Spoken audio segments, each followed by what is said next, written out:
Hello, everyone. Namaste. And the plan for today is I will present for around 1 hour, a little more than 1 hour.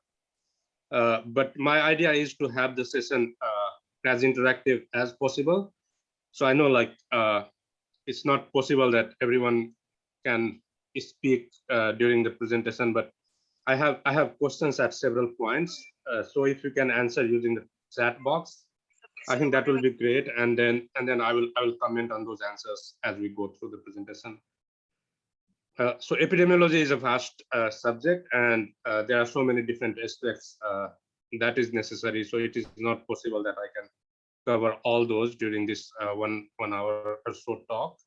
But I have gathered the most key concepts that you probably have learned during your DVM program, and probably uh, I will try to refresh some of your memories, and maybe some new concepts you will learn through this talk.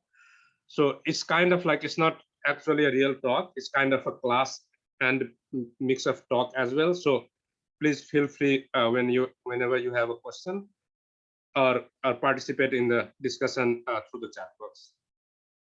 So before I begin, I would like to get a sense of what your understanding of epidemiology is. So I would like you to go to this poll. Can you see my screen, the other screen? I think No, you sir. cannot. Just a minute. Yes, I think you can see the screen now. So if you can go to menti.com on your phone or on your laptop, and then use this code, so you will see a question there. And please try to answer using like 2-3 keywords, so I can get a sense, and then the entire room can see like, what do you think how or why epidemiology is important for a veterinarian.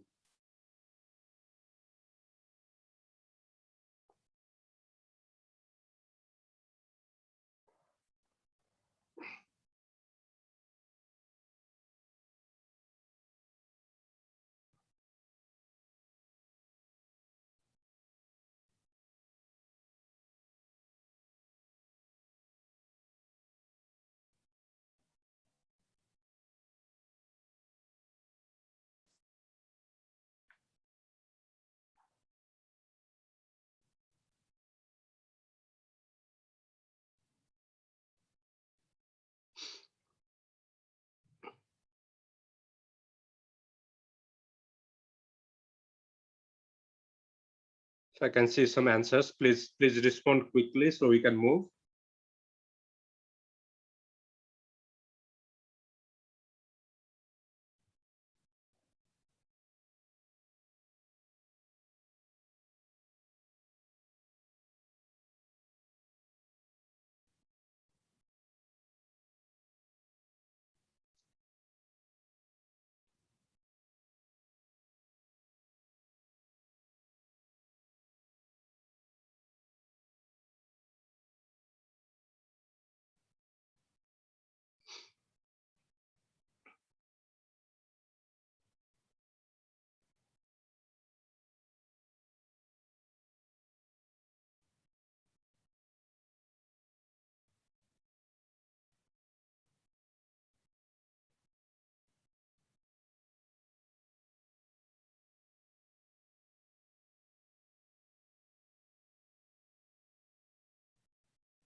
So far 7 people has responded. If you are still thinking, please enter, otherwise I'll end this and I will go to the presentation.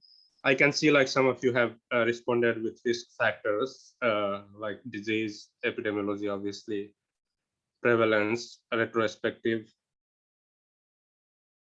and I don't know, like there are some other other codes are, I don't understand what does that mean, but so the idea is like, it appears like some of you still, and please don't use any person's name, that's not respectful.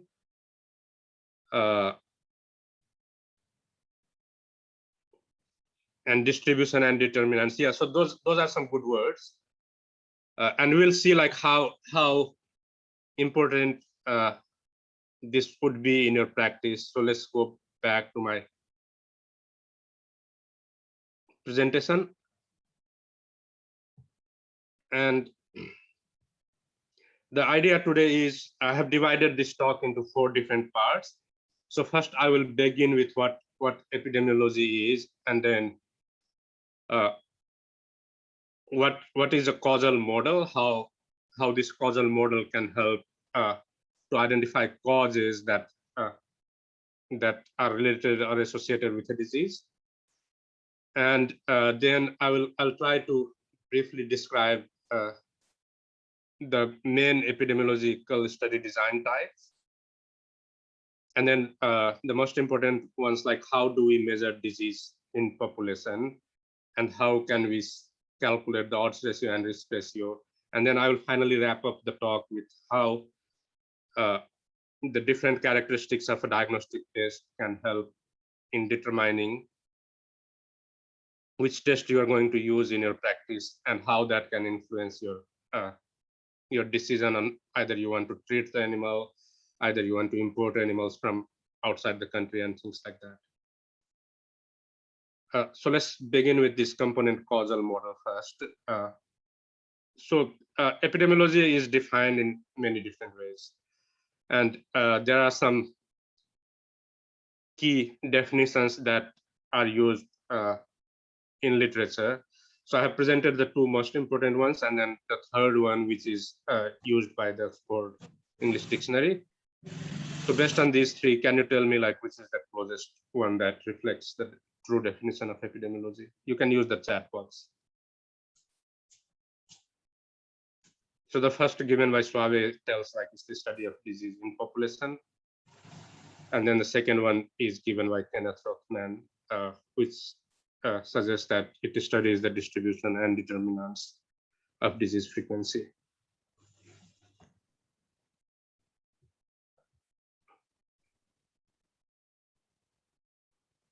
Yeah, so I can see some answers. Second is the best one, and then probably first one is not that far, but third is probably the worst definition. So we know like epidemiology is about like understanding the distribution and determinants, but also like why some people get disease, why some people doesn't, why some animals or some farms have the disease and some others don't. So it's not just describing where the disease is occurring, but it's also describing why, what is the mechanism or what is the cause behind the outbreak or behind the emergence of a disease. So we'll see through like how we can identify those causes. And then in terms of veterinary epidemiology, it's just extension of general epidemiology into veterinary world, where you are not just interested in the disease or health condition, but sometimes you also apply these epidemiological principles to understand the welfare condition of animals, or also to understand like productivity, like why some group of animals are high producers, some are not that high producers. And then sometimes it's extended to food safety as well.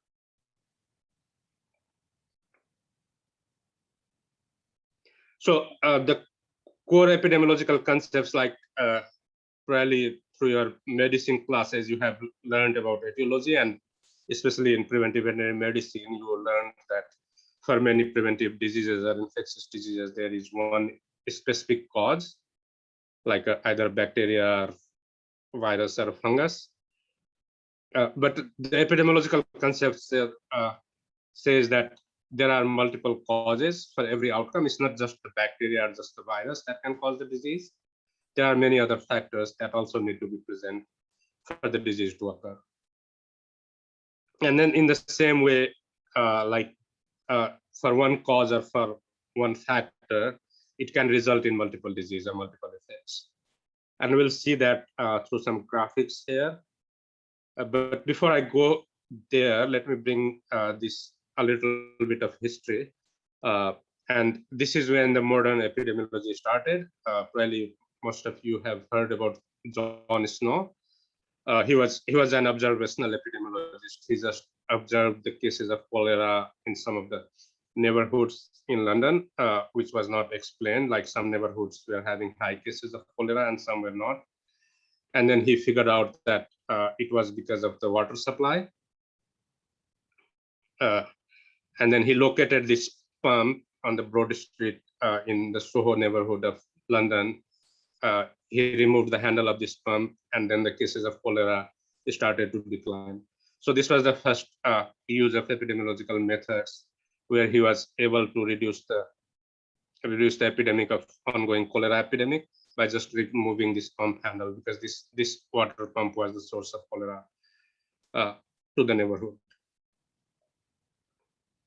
So now with that in background, so let's see how we can use epidemiology to find causes. What causes the disease?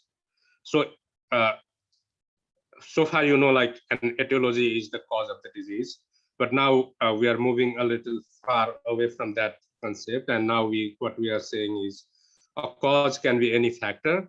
So it can be for the individual animal or for the group of animals. Like group of animals means herds or any other like group. So a cause can be any factor that can produce a change either in the severity or frequency of the outcome. So in epidemic concepts, we call that factor, name that as X, or we also call them independent variable or predictor variable. And then what it causes is called an outcome, and we name that as variable Y, or it's also called a dependent variable or an outcome variable. So in this case, you can see like a bacteria like a Brucella is a factor, and then it can cause abortion in cattle. Similarly, smoking can be a cause or an independent variable or a predictor variable, and then it can lead to lung cancer. So I'm just showing here one cause, but there could be several other causes that can lead to abortion or that can lead to lung cancer. So probably most of you have already seen or read about this epidemiological triad, which is one of the models that's used for disease causation. So what it says is like, for a disease to occur, there need to be 3 different factors: the host, and then the host needs to be brought in contact with the disease causing agent, and there need to be a suitable environment for the disease causing agent to transmit to the host, and then the disease process can start. Sometimes there is a 4th factor, vector, like for most of the vector-borne diseases. Besides these 3, you also need a vector like a mosquito or a fly that can help in the disease transmission process. And by host factor, I mean like it can be different population, it can be like different breeds, or it can be like different biomarkers or genetic markers inside the host that predisposes some animals or some group of animals to the disease, while some others are still resistant. In the agent factor, it could be like different infectious agents, their microbe, their community, their pathogenicity, and things like that. And then in the environment, you can think about like the ambient temperature, the precipitation. If it's in water, then the dissolved oxygen concentration, and many other factors. So now you can see like it's not just one cause or one agent that's causing the disease. It's a combination of different factors that all need to be present together so that a disease can occur. So, and then in like most of the studies, people are interested mostly in the host factor and in the agent factor, but they often forget about the environment. And you are probably aware that with climate change, the environmental temperature is increasing, and so is the rain, and many other environmental conditions. And unless we take care of these environmental factors, we cannot get a better understanding of why disease process is happening in one community or one population and not in others. So environmental factors are equally important to understand the disease process. So with that, now it brings to the component cause model. And it says like for a disease to occur, like there are 3 different types of cause, and you probably have read about this in your AP course, but I'm just going to reiterate this. So the necessary cause tells you that for any disease process, if it has a necessary cause, that necessary cause or factor must always be present if the disease occurs. In its absence, the disease is not going to occur. So for any bacterial or viral disease, the necessary cause will be its etiology. Like that particular bacteria will always be needed for the disease to happen. So the disease won't happen unless this cause is present. As I said, the example is microbe. For a nutritional deficiency disease, you must not have that vitamin or that mineral present for the disease to occur, same as for toxins. Then we have another type of cause, which is called sufficient cause. So it means like when the factor is present, you will always have the disease. It can be just one factor, or it can be a combination of factors, which can constitute a sufficient cause. And then the last type of cause is different component cause. So it says like you may need more than one component, and that need to be in combination. And in combination, those components can cause or constitute a sufficient cause. And we are going to see this through, again, this graphical representation here. So what does the component cause model tells you? That your etiological agent is the necessary cause that's always needed. But just with the etiological agent present, you probably want to get the disease. You probably need some other component cause, like it need to be pathogenic. There need to be like appropriate environmental condition for the agent to manifest or to multiply, and then the host also need to be susceptible. So all these are component causes, and when they are present together, then together with this necessary cause, they form a sufficient cause. And then there could be some other factors that also probably need to be present for the disease process to occur. So here the same idea is represented in a different way. This is called the causal pie model. So now you can see this factor A is present in all 3 causal pie.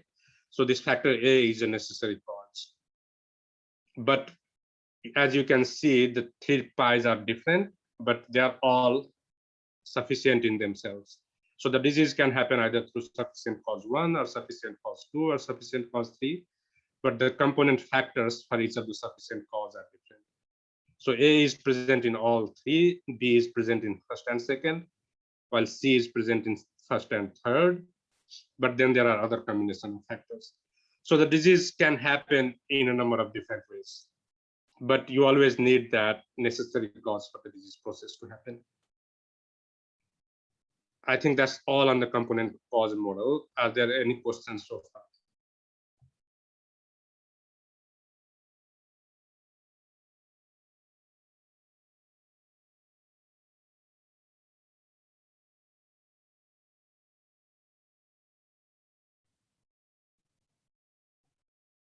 I'm not seeing any, so I will move.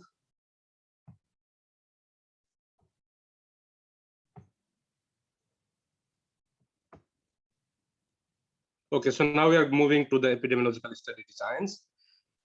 So with that causal model in mind, now we are going to describe like how many different types of epidemiological studies you can perform. So there are 2 major classifications.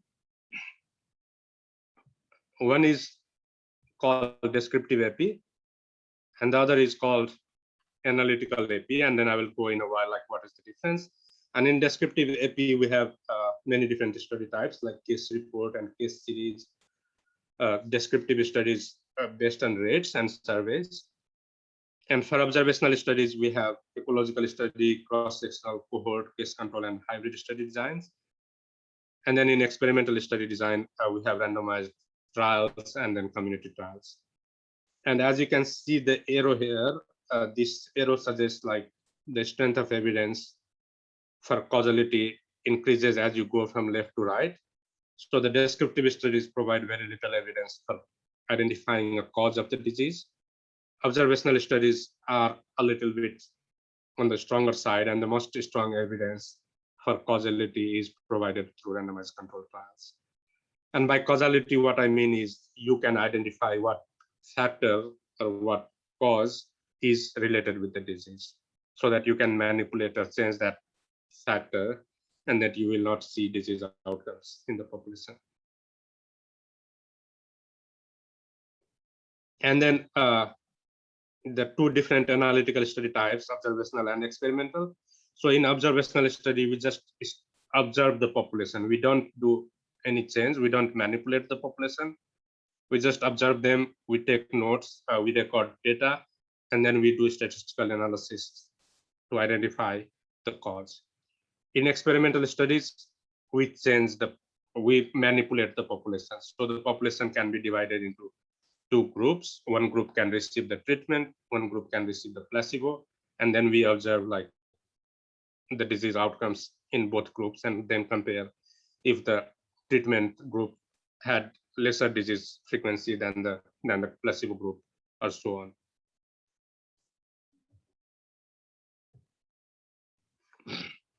So let's see. I'm not going to present all different study types. You can probably read that in the book, but I'm just using some of the important ones. So the descriptive side of the study, we had 4 different study types. So a case report is just a report of a one unique case. Like you saw one case that was very peculiar at the veterinary teaching hospital, and then you write a paper on that, and that's called a case report. A case series includes more than one case, so it's also like mostly unusual cases, which has a unusual clinical course or unusual presentation,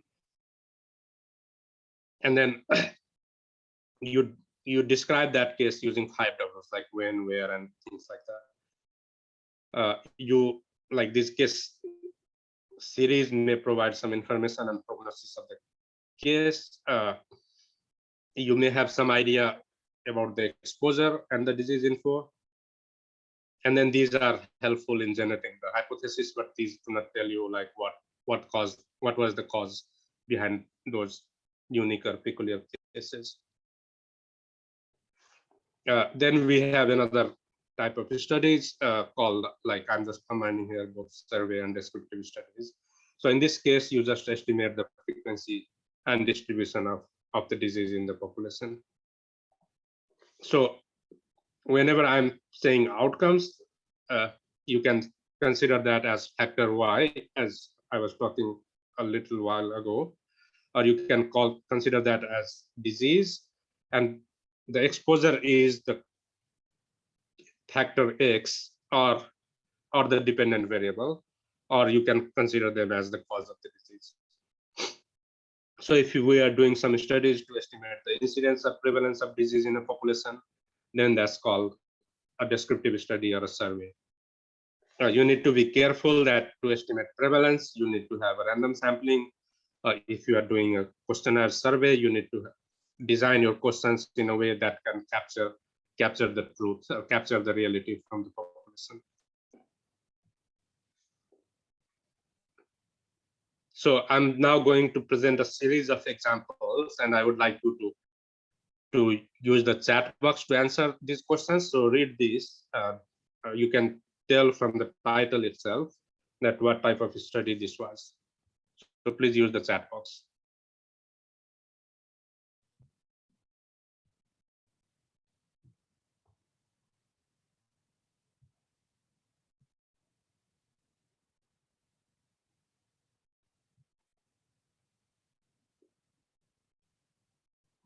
Yeah, I can see one answer. Anyone else? Anyone thinks this is a case series?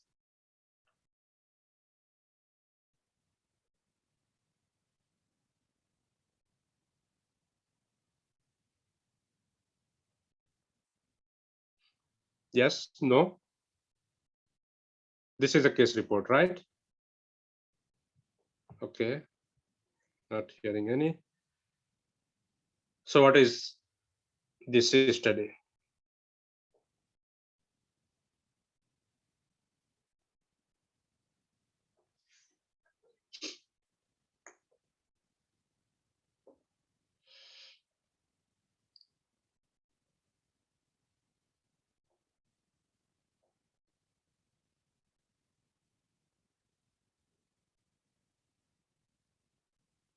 Yeah, I'm seeing some answer. Some is saying descriptive. Yeah, so it's either descriptive or survey. You're just telling like what is the proportion of farms that had salmonella in their litter.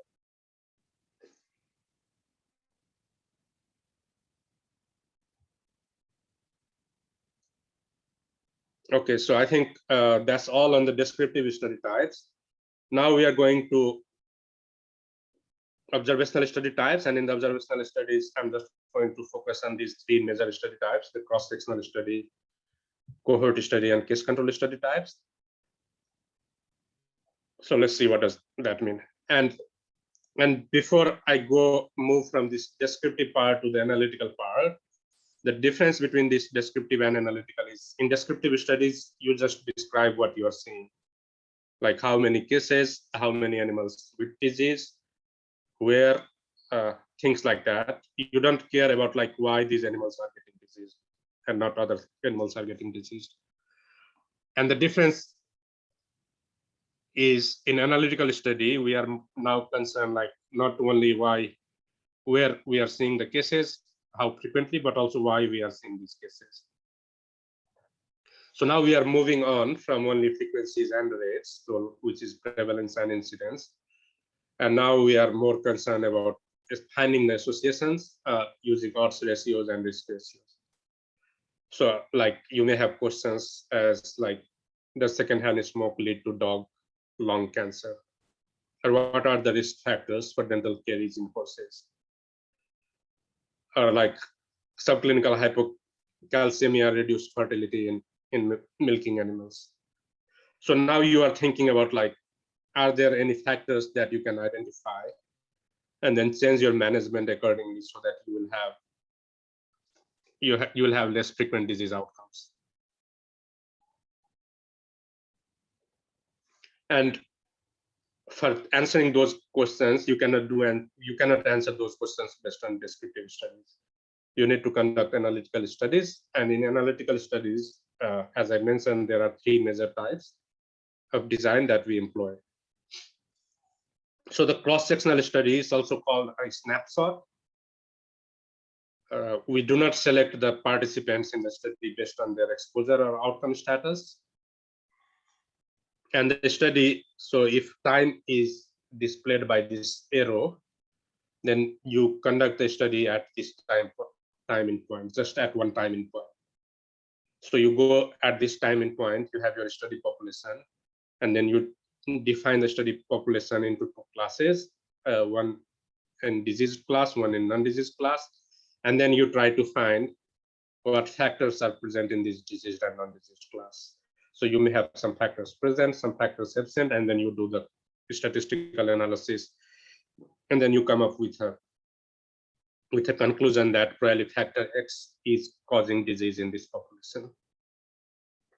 And that factor is called risk factor or exposure.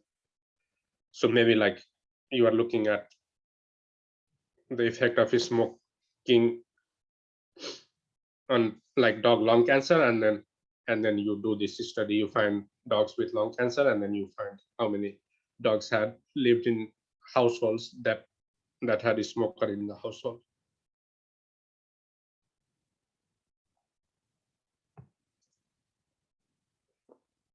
Then in the case control study, we select the participants based on their outcome. So remember, in cross-sectional study, we did not care about either outcome or factor. We selected the population and then tested them and then divided them into diseased and non-diseased. Now we select the participants based on their outcome. So we first select cases. So it can be selected either from your like hospital record or from the lab record, so you know like these animals were diseased. And then you select a similar number or like 2 times the number of cases or 3 times the number of cases, controls that are not diseased animals from the same population. And then you look at their factors. So you classify the cases into exposed group and non-exposed groups, and then you do the same thing for the controls. So you see here, like the time is going in this direction. So you do your cases and controls here at the present time, but the factors are present in the past. So you have to go back and look for records, or like ask the owners of the animals about like what factors they were exposed to. And then the third study, measure study design type, is cohort studies. So in this study type, we start with a non-diseased population. So your time is usually here. You start here, and this is called prospective cohort study. So you are looking into the future, and then you follow them. And so you can start with just a single group, or you can start with 2 groups. So you know, like some groups are exposed at the beginning and some are not exposed at the beginning, and then you follow them through time. Like it could be few days, few months, and sometimes in human studies it's like for many years. They are followed, and then you observe them when they develop the outcome at the end of the study period. So some of the individuals may develop the disease, some may not develop the disease, and then you do the analysis to find out which factors or which exposures were associated with the disease. This cohort study can also be conducted in a retrospective way. So you have your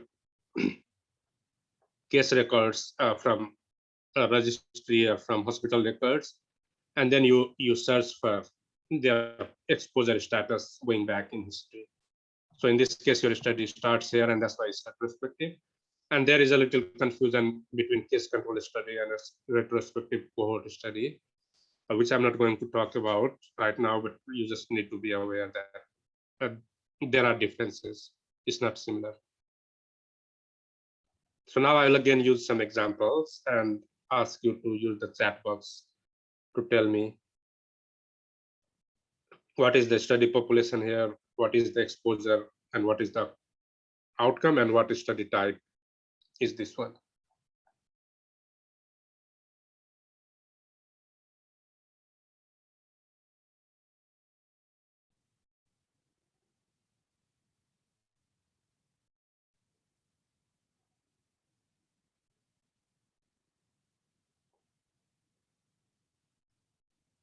Yeah, I see some answer, cross-sectional. That's right. And what is the population?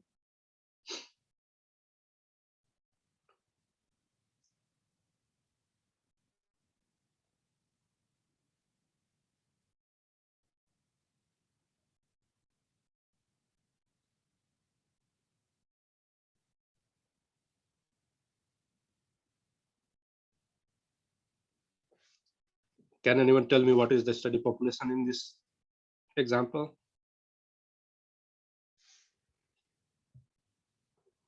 It's 500 dairy farmers, or like 500 dairy farms is the population, right? From where you are studying. What is the exposure? The exposure is probably the breed of animals, and then probably the source of their heifers. And what is the outcome?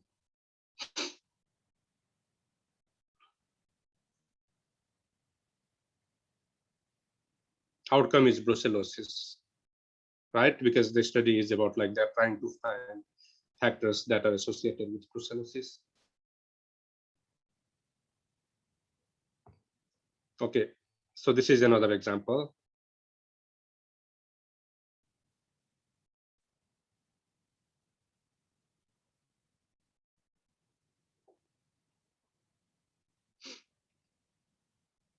So what is this study type?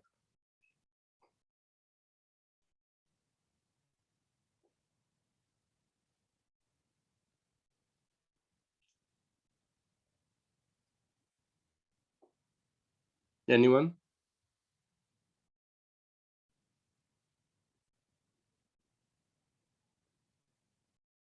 Yeah, that's prospective cohort.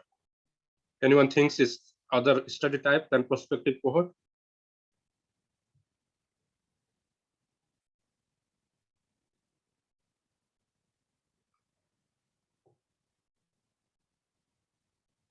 Not hearing any. So what is the study population in this example?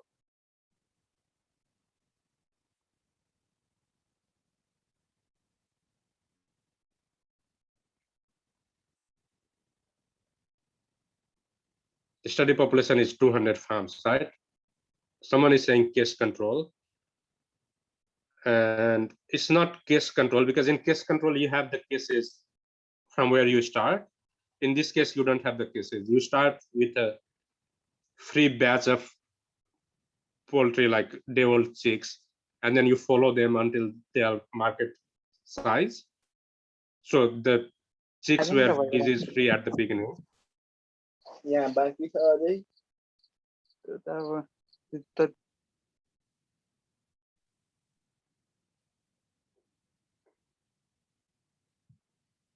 And then you follow them, and whenever you see like followed for in the example, that means that's definitely a cohort. In cohort study only, you follow the population for a time period. What is the exposure in this example?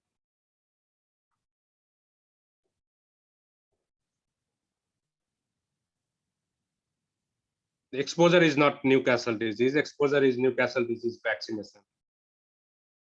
They think that if it was not vaccinated, it's more likely to have the disease. So factor is Newcastle disease vaccination. And what is the outcome?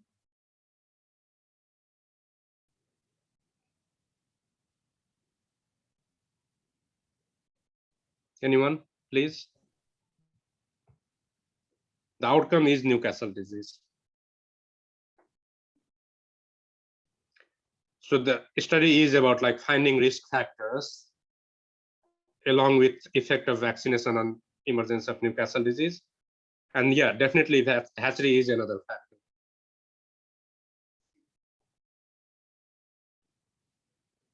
So you can, in this, from this study, you can find the effect of hatchery. If hatchery A has higher incidence of Newcastle disease than B, or vice versa.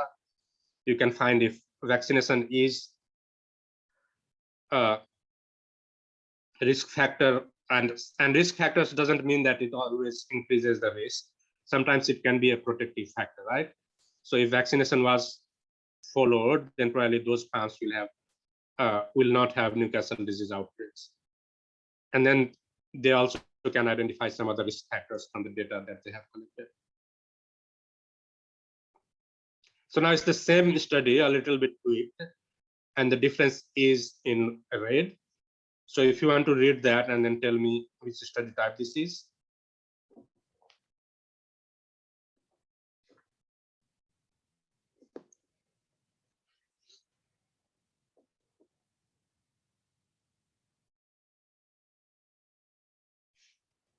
Yeah, retrospective cohort, right?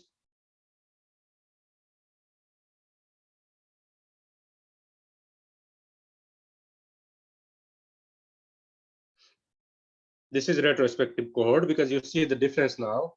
So now instead of following them, you are obtaining the records of these farms. And then you also obtain the records of these farms that purchased from this hatchery B. It's all in the same year. Then you are reviewing their records and then finding the risk factors. And then you also obtain the lab reports for these farms. And then identified which of these 200 farms had Newcastle disease outbreak in that year.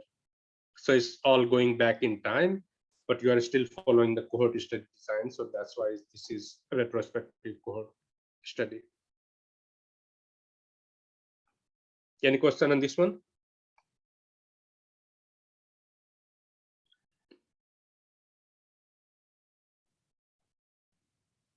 Okay. And what is this study type? Oh, sorry, I think I did not provide the provide the options here, but tell me if you can, what study type is this one? So it's not any of these 4 study types that's mentioned there.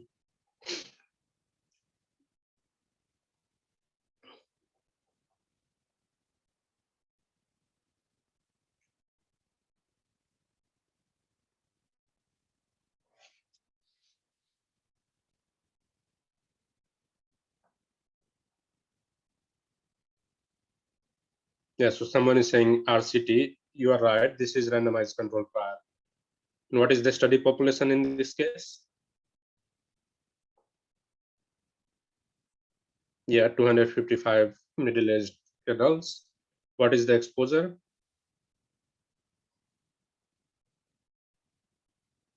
Yeah, either they received aerobic exercise or not. And then what is the outcome? Outcome is coronary artery disease. Yeah, so now you can at least tell or differentiate when you read an abstract. You can tell like what is the factor of interest, what is the disease or outcome, what is the population, and what is the study type. And for veterinarians, like going into practice, I think that's most important, because when you are making clinical decisions, you need to be aware that how much emphasis should you put on the results based on the study design and study types and all that, because you always need to remember, sorry, that the strength of the evidence goes from left to right. So if you are reading a descriptive study, you shouldn't be putting that much emphasis on its findings. If it's from any of these, those have moderate support. Those support like the study. Those provide evidence to the study that these are fairly reliable. And if you are reading any findings from the RCT, then those are on the most higher side in terms of the strength of the evidence. And that's all like you need as a practicing veterinarian. If you are making choice of a treatment, if you are making choice of a management practice, then if you can identify like either you are reading a cross-sectional study, a case control study, RCT, a cohort, what is exposure, what is outcome, then that's all you need. So I think that's all on the study design part. Any questions so far?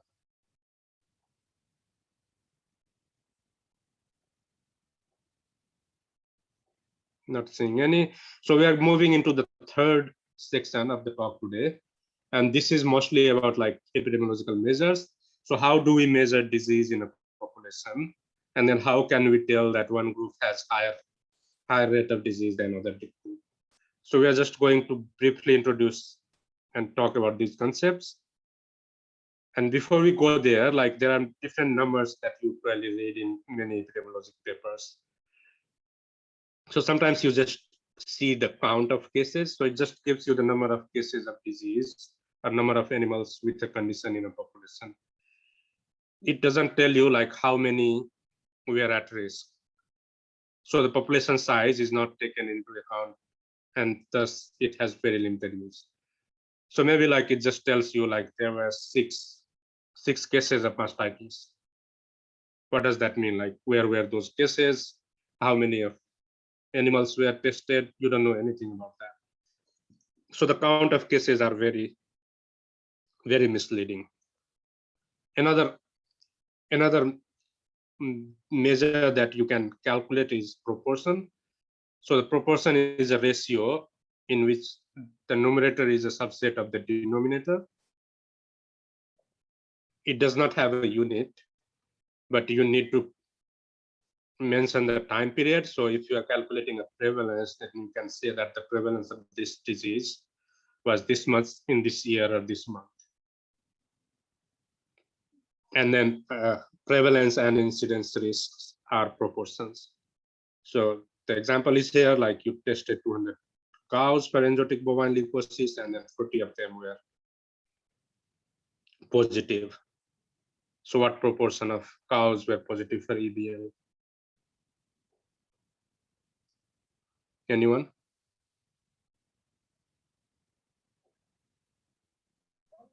40 by 200. Yeah. So that's 20% or 0.2, right? If you express it on a percentage scale, then it's 20%. If it's on a proportion scale, then it's 0.2. And is that prevalence or incidence? Anyone? So that is prevalence of the bovine leukosis, right? And what is odds? The odds is the likelihood of an event happening rather than not happening. So if someone says like odds of this is 1, then that's the odds of happening that event. And this is also a ratio, but in this case, the numerator is not a subset of denominator. So if you remember in proportion, the ratio is also a ratio, but in this case, the numerator is a subset of denominator. So the denominator is the whole number. And in this case, the denominator is not the entire, it's just like whatever is left. So if you have 3 stillborn animals in 120 live birds, then odds of stillbirths is 3:120. So this one, or you can say that 25 stillbirths to every 1,000 live births. And then we have the last measure that we use in epidemiology is rate. And this is also a ratio, but in this case, the denominator is not the animal number of animals, but is animal time unit at risk. So say in the previous example where we were following like 100 poultry farm per 2 months, then the denominator in this case will be like 200 poultry farms. 200 poultry farm months will be your denominator. So this is a little bit complicated, but it needs some practice, and then you should be able to figure out like how you write this animal time unit at risk. And this you probably already know, like the difference between incidence and prevalence. Incidence always refers only to new cases. You always need to have the period of time. So new cases in what duration? Like in the first 6 months of the calendar year, in month of June. So it always need that time period and then in a population. And prevalence, it is the proportion of existing disease for a particular time, or it can be for a period. You can say a 1-year prevalence, or you can say prevalence at this time point. And it's not the new cases occurring over a period of time. So with these definitions, now we move on, like how we calculate or identify risk factors. So first, you need to identify, or you need to calculate disease frequency in the population, and for that you need to use either prevalence or incidence. And incidence is difficult because to estimate incidence, we need to follow the population. Like you cannot just go and find new cases at one time point. But prevalence is easy because you can go and do like sampling and testing at that time point, and you can estimate prevalence. Once you have these two estimated, then now you can compare your groups. Say like you have 2 different breeds, or you have gender like male or female. So you can calculate the prevalence or incidence for those different groups, or you can calculate odds in your comparison groups, or you can calculate risks in your comparison groups. So when you have odds or risk in your comparison groups, then you can estimate the odds and risk ratios. And we'll see by example how we can do that. So before we go there, I have some examples here, and now you have to tell me either I'm talking about incidence or prevalence in this example.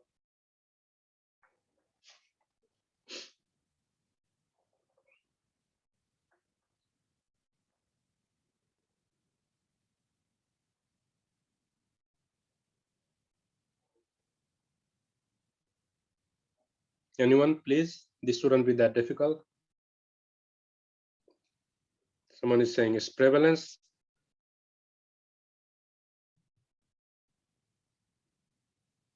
And why is this prevalence? Someone is saying incidence, incidence, incidence. Yeah, so this is incidence. You have to look at many different things here. So it's becoming, you look at the word here. So that means like it's coming in, like it's new thing, right? And then the rate here. So the incidence is always comes with the rate. So it gives you the how frequently the cases are happening in the population.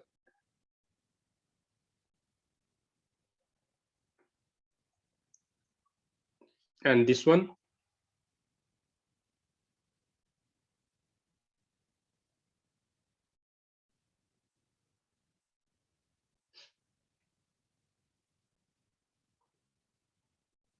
prevalence. Anyone thinks this is incidence?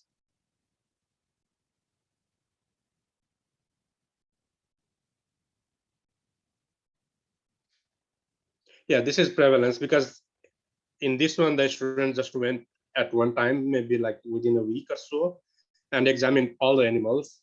So he or she did not know like either these were new cysts or these were existing cysts. So this just gives an idea of like prevalence of cyst in that population.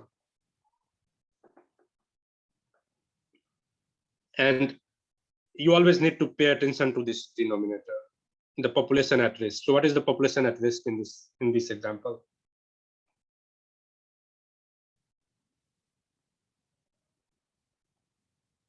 Anyone? Yeah, 35 cows is the population. No, 15 is the existing cases at a given time. So 15 is the numerator, but the denominator is 35.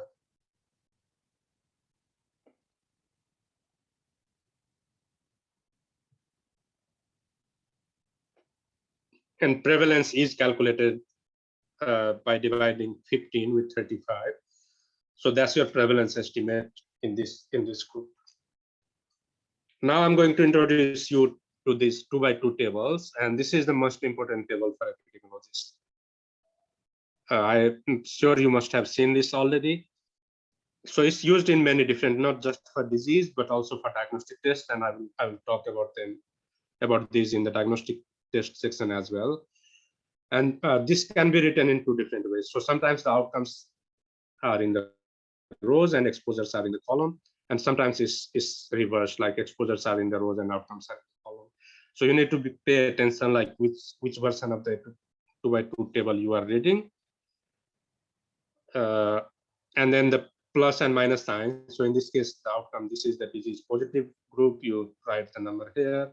This is the disease positive but exposure negative group, you write the number here, and so on. And we'll see this using the example. So now you have the same study. The internship student found that 15 of the cow out of total 35 had ovarian cyst, but then they also looked at the breed of the cow, and they found like there are two types of breeds, Jersey and Holstein Friesian. So out of 35 total, 26 was Holstein Friesian, while 9 was Jersey. And then out of 9 Jersey, 6 had the ovarian cyst, while out of 26 Holstein Friesian, only 9 had ovarian cyst. So once you have created this 2x2 table, it's easy to calculate the risk ratio. So you can first calculate the overall risk, which you already have done, which is 15 divided by 35. So the overall risk of ovarian cyst in this population is 0.48.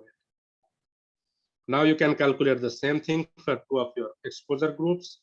So risk for Jersey group is you calculate, divide the number of cases in this group by total number of animals. So 6 divided by 9, you get this risk in Jersey. You can do the same for Holstein. So 9 cases in Holstein out of 26, 0.35 is your risk for Holstein. So once you have these numbers, it's very easy to calculate the risk ratio.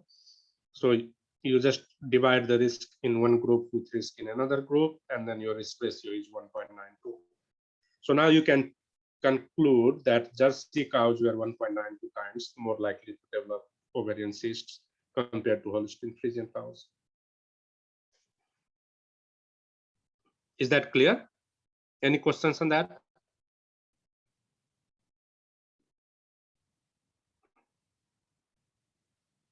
So what's the null value for risk ratio? Like, what would be the risk ratio so that you can conclude that the two groups have similar risk of developing ovarian cyst. Anyone?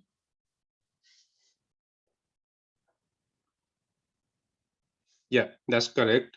If the risk ratio is 1, then you can conclude that there is no difference between the two groups. So you can compute risk ratio in cohort studies, in prospective as well as in retrospective. Sometimes it's done in cross-sectional studies as well, but in cross-sectional studies, it's better called prevalence ratio than risk ratio. And it's not calculated in case control studies. I'm not going into the detail. It can range anywhere from 0 to infinity. If it's less than 1, then you can conclude that the exposure is associated with a lower risk of disease or outcome, and either you can call it a protective factor like vaccination. If the exposure is not associated with the disease, then your risk ratio is 1. So if it's 1, then you can conclude that both groups have equal probability of having the disease. And if the risk ratio is more than 1, then you can conclude that the exposure is associated with higher risk of disease, or it is a risk factor. Similar way, you can calculate the odds ratio, and the difference between risk ratio and odds ratio is the odds of disease in the exposed group. So if you remember these cells, so A1 divided by B1. In the risk ratio case, we were dividing A1 with N1, the total number of individuals. But now we are dividing A1 with B1. And then you divide by that the odds of disease in the non-exposed group. So in this group, A0 divided by B0. And this is the good thing about odds ratio is it can be calculated using a number of ways. Like you can do A1 divided by B1, which is this formula here, and then divide A0 by B0. You can alternatively do A1 divided by A0 using this formula, and then again B1 divided by B0, the second formula. And the easiest one I found is the cross diagonal. So you multiply A1 times B0, so this one here, and then A0 times B1. So you just do the cross diagonal product and then divide with each other, you get the odds ratio. This is only appropriate in case like case control studies. In case control studies, you can only calculate odds ratio, but you can calculate it also in risk in cohort studies, and you interpret it in similar way compared to risk ratio. So the null value is 1. If it's less than 1, it's protective. If it's more than 1, then it's a risk factor. So now you have to do the same thing for the same ovarian cyst study. We have the numbers here, and what I have done is use the simplest formula, so 6 multiplied by 17 and then divided by 9 multiplied by 3, and you get the odds ratio of 3.77.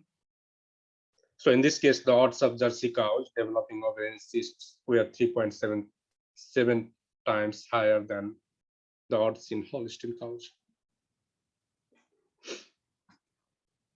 Any questions so far?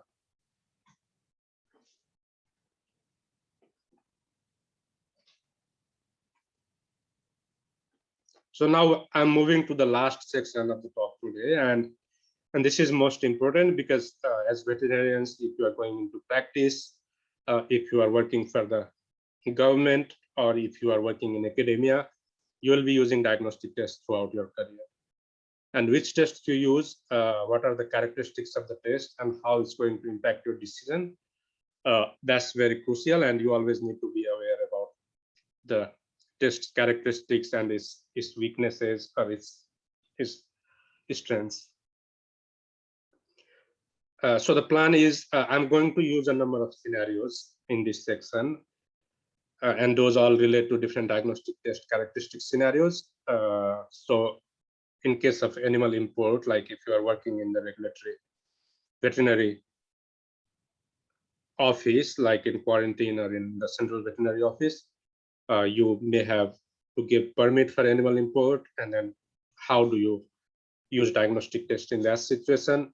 You may be working in like disease control programs for the regulatory program, and then how you use tests for herd level testing, for individual animal level testing.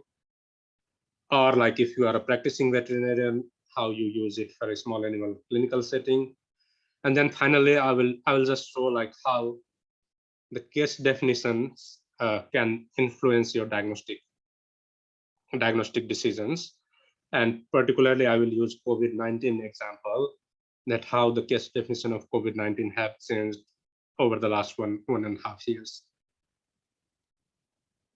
So diagnostic tests, it can be any tool or device or process that helps you to detect or quantify a condition or a body response or a sign. It's an integral tool for any decision making, like either you are in a clinical setting, you are in a field disease detection program, or you are in a regulatory program. It's crucial that you select appropriate tests, and that depends on the test characteristics. And probably I am sure you understand what I mean by test characteristics. Those are like sensitivity and specificity of the test, as well as the predictive values of the test. And the test characteristics, like I have put it here, is the ability of the test to correctly identify individuals or group of individuals with and without the condition. So now I have some quizzes again for you.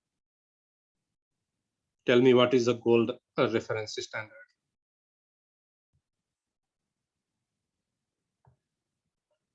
Anyone? You probably have heard about these.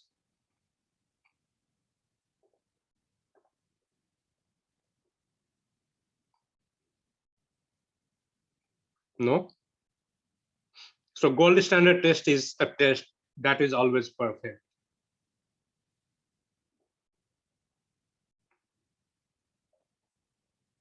Yeah, like gold standard always like is perfect test. And reference standard is probably the best test available, which you use to compare other tests. So most often, like they have perfect diagnostic sensitivity and specificity. We use it to compare other tests, or sometimes for the confirmatory diagnosis, but not always. Is it good or bad? It's always good to have a gold standard test, but then a gold standard test is always not available. So it's both good and bad.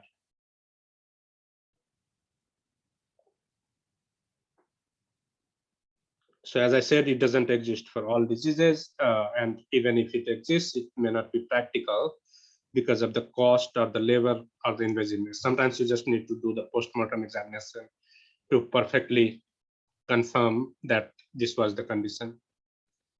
And sometimes then when gold standard is not available, we use reference test. So the reference test is the best available test in absence of gold standard. So by now you probably know that most of the tests are imperfect tests. And since they are imperfect, there's misclassify some of the individuals or group of individuals with the condition and without the condition. Otherwise, they result in false negative and false positive test results.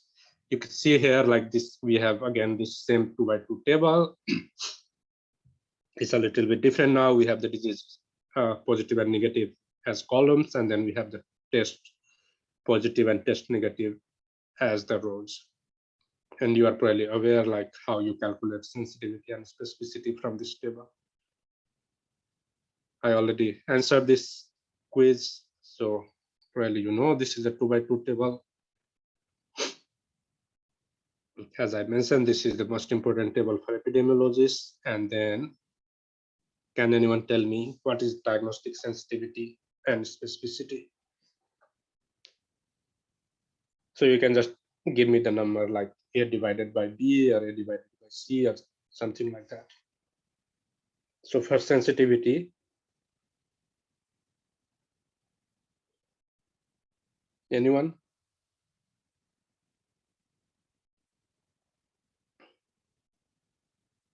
And for specificity,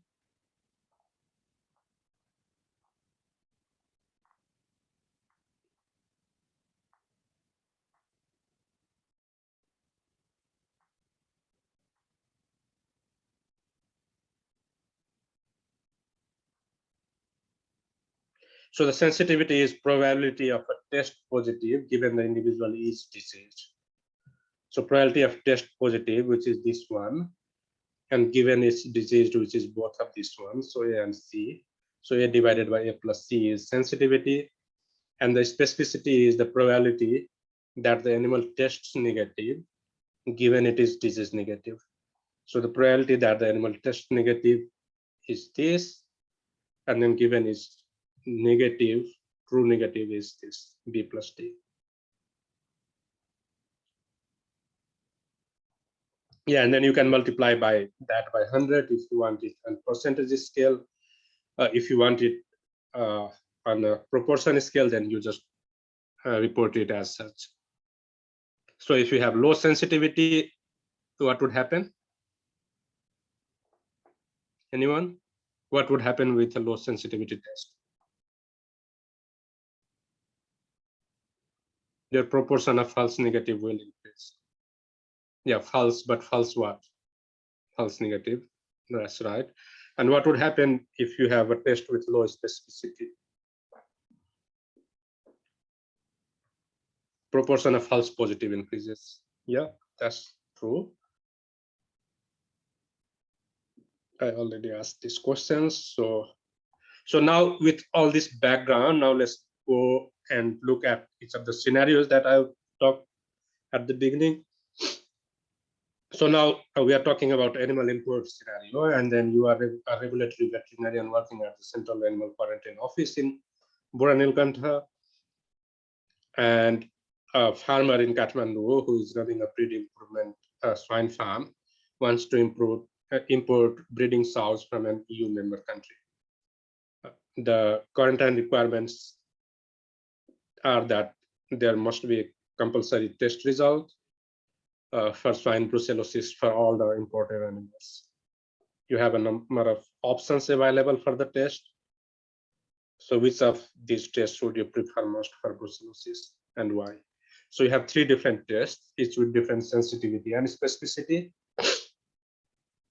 And which of these tests you would prefer?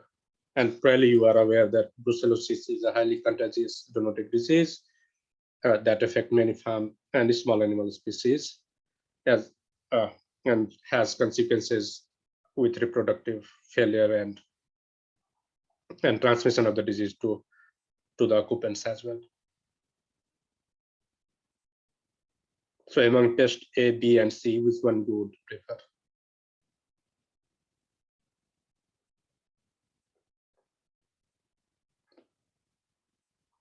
Someone is saying A, and why is that?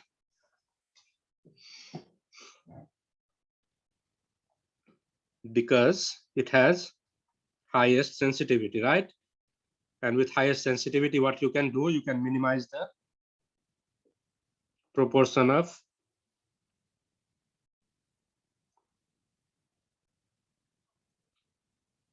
false negative, right? So because you want to avoid any diseased pigs imported, so you choose a test with highest sensitivity. And you should remember this rule, SN out. I'll describe it in a while, which means like test if you have high sensitivity and if all the animals are negative, then you can rule out the disease. Now, if you are not a regulator, like you are not a regulatory veterinarian, but you are the exporter, so the same 3 tests, which test would you prefer the most?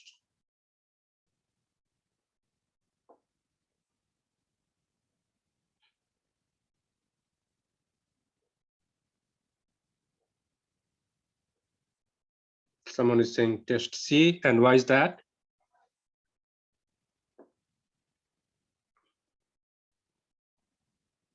Because it has the highest specificity, right? And as an exporter, I would like to have minimize false positives.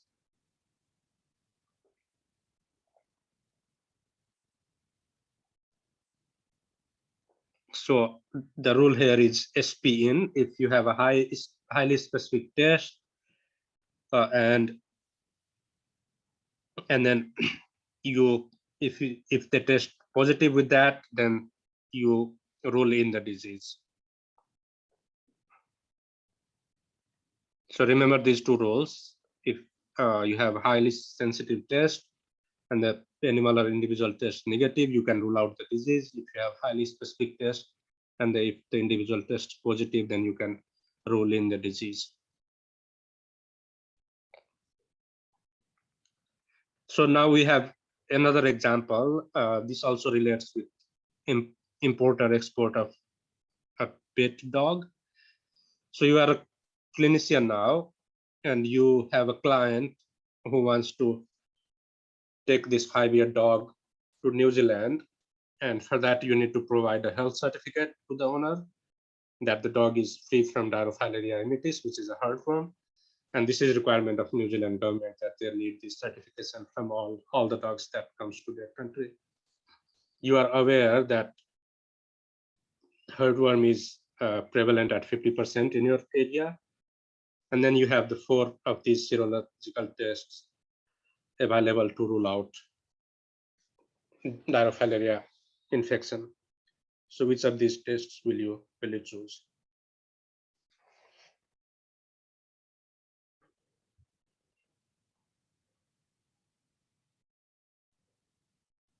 Someone is saying Phylocheck, and why is that?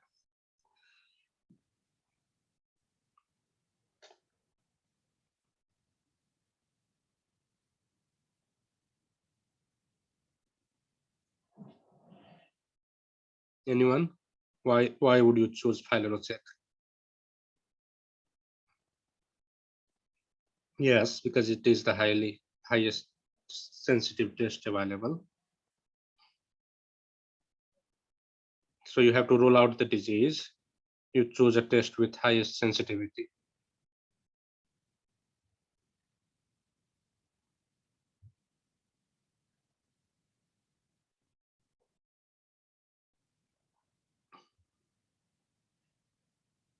Right? Any other thoughts? Someone thinks like it should be maybe like Dirocheck or any other?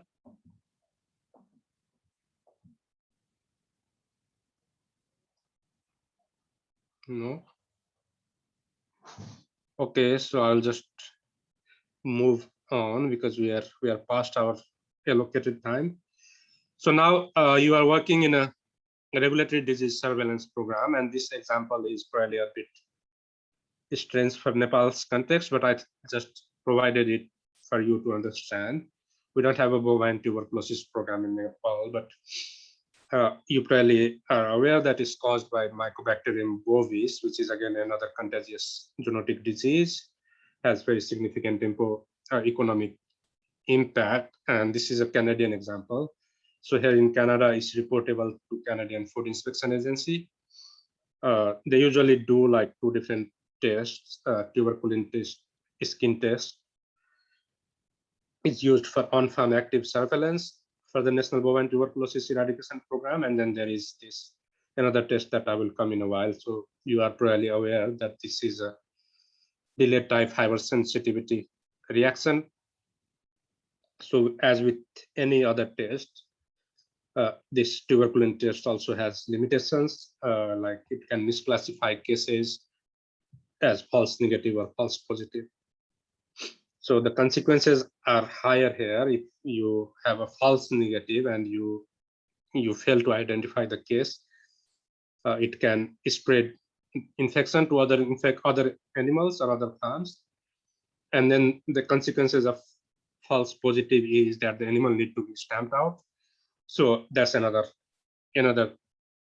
thing that you want to avoid.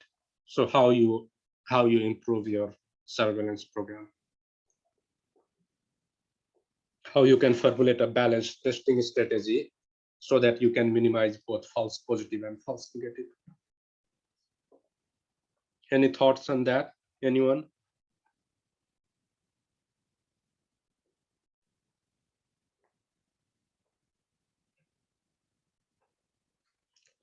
Since the time is running, I will quickly go through what you can do. So what CFI's strategy is that the first screen the animals using this caudal fold tuberculin test. And then the reactors, like those that test positive to this test, are then tested by a second test called this comparative cervical tuberculin test. So what is the advantage of this strategy? And if you have heard of parallel or series testing interpretation, then does it resemble any of those testing strategies?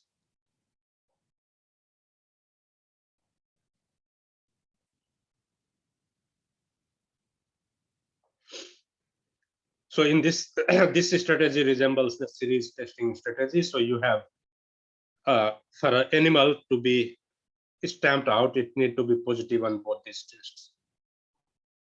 And in that way, you increase the specificity, and other words, like it minimizes the false positive. And just this test, like it identifies all the reactors, so it tries to identify most of the false negatives, like are identified by this test, while the second test confirms like those are true positives. And if it's not positive by this test, then they are not stamped out.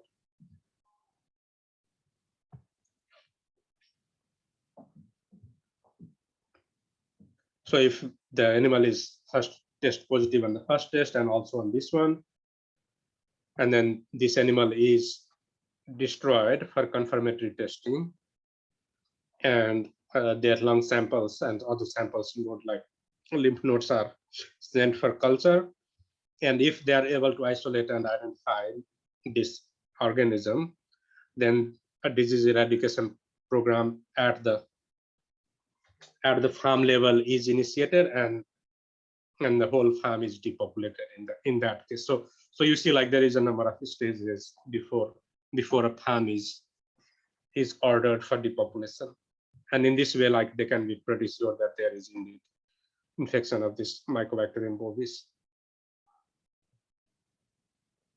So can anyone tell me like what type of test bacterial isolation is here?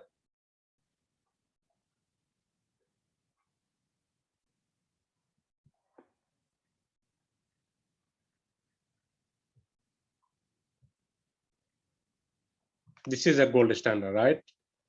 Because if you are able to isolate the organism, then it's 100% specific that it is Mycobacterium bovis.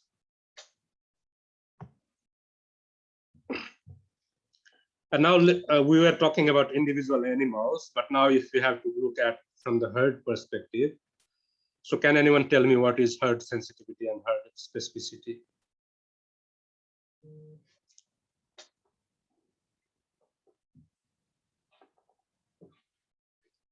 So it's the same concept, but now at the herd level. So herd sensitivity tells you that if a herd is truly infected, then what is the probability that your test will identify the herd as infected? And the herd specificity tells you the same thing, that if the herd is truly disease-free, then the probability that it would test negative. And there are a number of factors that are associated with herd sensitivity and specificity. So it's first the within herd prevalence, the herd size, how many animals you test from that herd, and how many animals need to test positive to declare the herd as a diseased herd. So if we use the same bovine tuberculosis example, what would happen with the herd sensitivity and how the specificity of isolation of bacteria is required from at least 2 animals per herd instead of 1 animal to classify the herd as positive. So in the previous example, we just said that if they can isolate the bacteria from one animal, they would depopulate the whole herd. But what if they change that rule and say, like, now they need at least 2 animals from which they can isolate the bacteria, and then only they would depopulate the herd? Would the herd specificity increase or the herd sensitivity increase?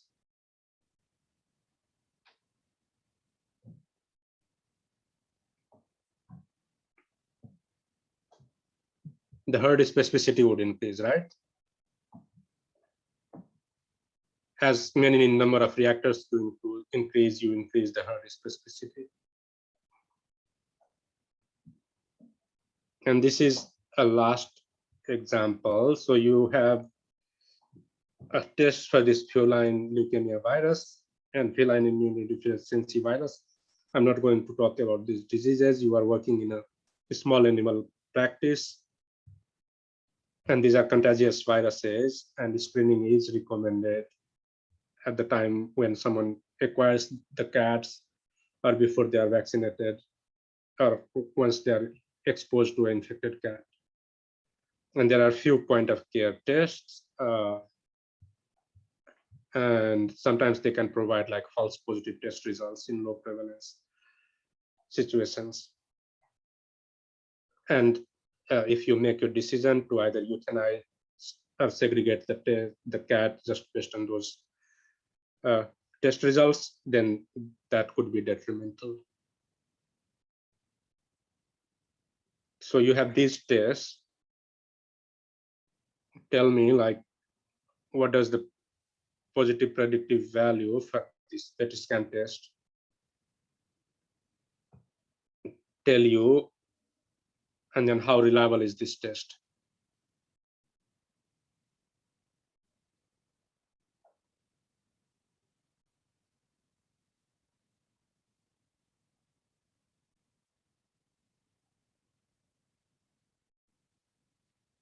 So you have to look at this VET scan for feline leukemia virus. So as you see, like if the prevalence is 1%, its positive predictive value is only 6%. And if it's 5% prevalence, then its positive predictive value is 24%. So if you call the cat or euthanize it based on this test result, is only like 24% likely that the animal was infected, right? That's what positive predictive value tells you. So the positive test result in this case, especially in low prevalence situations, is not meaningful. And you probably need to use another confirmatory test to make your decision. But if you're negative, if you receive a negative test result, like in this case, 100% negative predictive value and 99% negative predictive value in this case, if you receive a negative test result in this situation, you are 100% sure that the dog is not infected.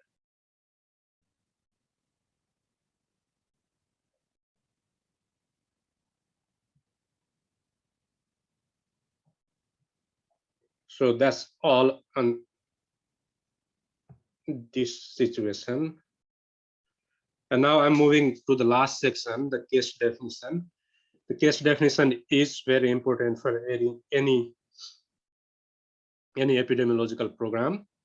And I'm going to show you how the case definition of this COVID changed from last year to this year. And I'm again using this Canadian example.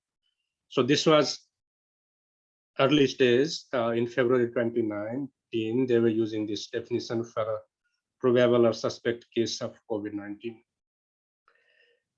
So I want you to pay attention to these end rules.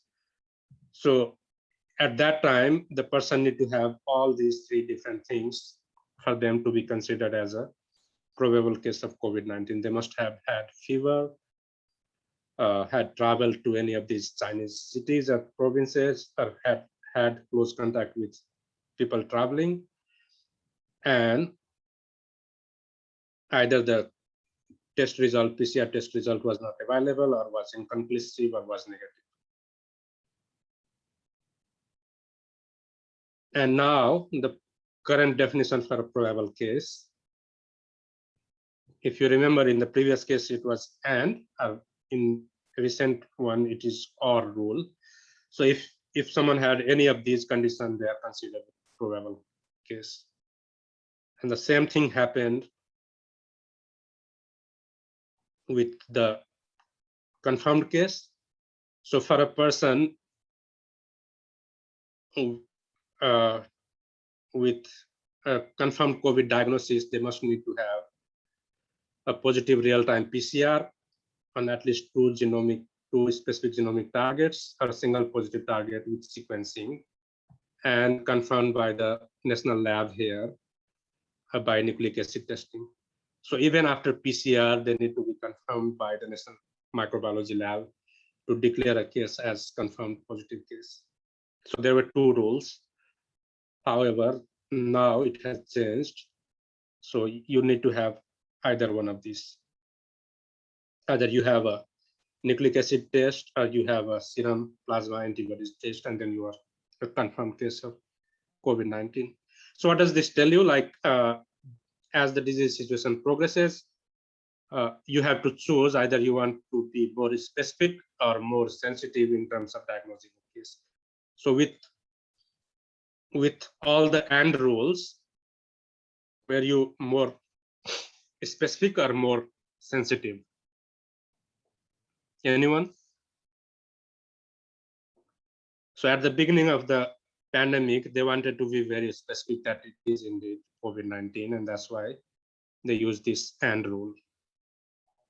And now, as there are cases everywhere, now they want to be very sensitive. They don't want to miss any one of the cases, so they are relaxing the rules. And if you meet any one of the criteria, you are a probable case. And same with the confirmed diagnosis. So the question for you here is this a series or parallel interpretation? And how does it impact on sensitivity and specificity? Really, I already answered your question.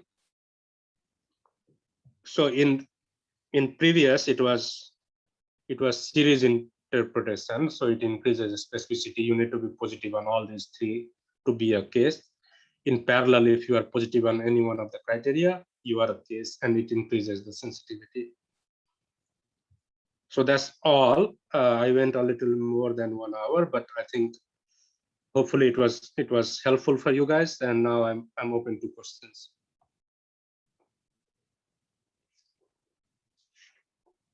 So you can use the chat box or microphone if you have any questions.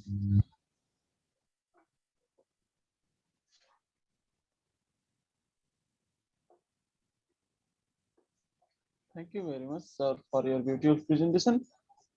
If you have any questions, you can either drop it in the chat box or directly you can unmute yourself and ask our speaker. Otherwise, we will move forward in this program.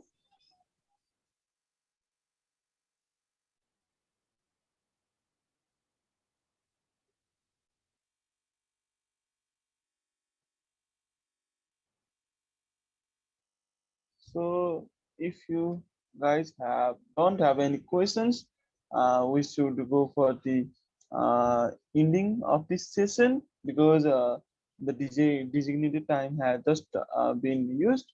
So first of all, I would like to thank our respected resource person for giving time for this opportunity despite his busy schedule. So I would personally like to thank sir to be present in this session. So at last, I want to request Krishna sir for your some words and some suggestion for the veterinarians, sir, and we can go for the ending, sir. Sir, you are muted.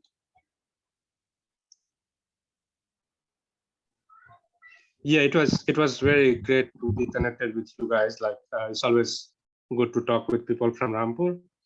So thank you for the opportunity, and I wish you all the best. Someone is asking like if there are books. So there are many books, but there is one written by Professor Doug Pfeiffer. He is one of the leading veterinary epidemiologists, and is freely available. So I will share the link with the organizers, and hopefully they can post it so you can access it. It's very easy but very thorough as well for practicing veterinarians. Thank you, sir. Other than that, yeah, please feel free to contact me if you have any questions ever.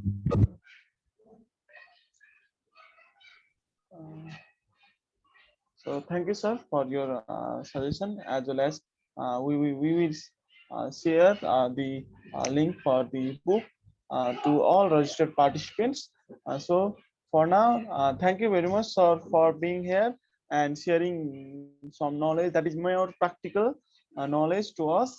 And I think it is very fruitful for the intern student as well as us, which are currently studying in fourth or third year as well. So at last, I would like to request Samindar, President of IVSA Rampur, to put some closing remarks and in this program. And I would like to say thank you everyone and goodbye from my side. Thank you very much. Hello, am I audible? Yes, you are. Thank you, Krishna sir, for being available despite your busy schedule. It was a very wonderful program and very interactive as well. I guess we will learn a lot today. And if anyone wants to know anything about our upcoming programs and this series, you are open to questions in our social media sites. Thank you. That's all. Now we will end this session. Thank you very much, everyone. So I will end this meeting. So okay, goodbye. See you in the next episode. Thank you very much, sir. Thank you. Bye.